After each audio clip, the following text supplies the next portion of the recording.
सुंदर सोहर गीत लेके आई है। कैसे लगेगा, कैसे लगेगा कमेंट बॉक्स बताइएगा। सोहर गीत है।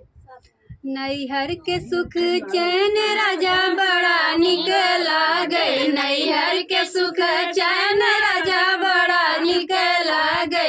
तोहार लगे मम्मी हमार लगे सासू, तोहार लगे मम्मी हमार लगे सासू। लालन के लगे दादी राजा बड़ा बुरा लागे, लालन के लगे दादी राजा बड़ा बुरा लागे। नैहर के सुख चैन राजा बड़ा निक लागे, नैहर के सुख चैन राजा बड़ा निक लागे।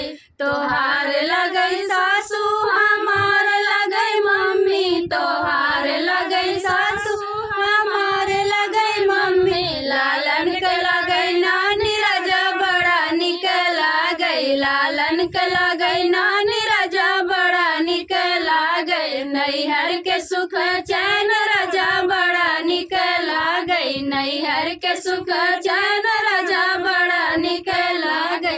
तोहार लगे भाभी हमार लगे जटनी, तोहार लगे भाभी हमार लगे जटनी। लालन के लगे मम्मी राजा बड़ा बुरा लागे, लालन के मम्मी राजा बड़ा बुरा लागे। नैहर के सुख चैन राजा बड़ा निक लागे, नैहर के सुख चैन राजा बड़ा निक लागे। तोहार लगे सरहज हमार लगे भाभी, तोहार लगे सरहज हमार लगे भाभी। लालन के लगे मामी राजा बड़ा निक लागे, लालन के लगे मामी राजा बड़ा निक लागे। नैहर के सुख चैन राजा बड़ा निक लागे, नैहर के सुख चैन राजा बड़ा निक लागे।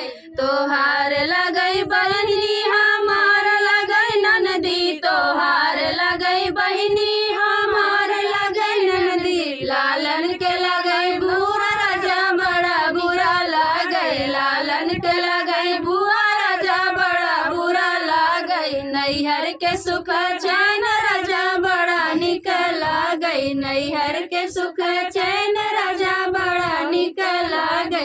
हमार लगे बहनी तोहार लगे साली, हमार लगे बहनी तोहार लगे साली। लालन के लगे मौसी राजा बड़ा निक लागे, लालन के लगे मौसी राजा बड़ा निक लागे। नैहर के सुख चैन राजा बड़ा निक लागे, नैहर के सुख चैन राजा बड़ा निक लागे।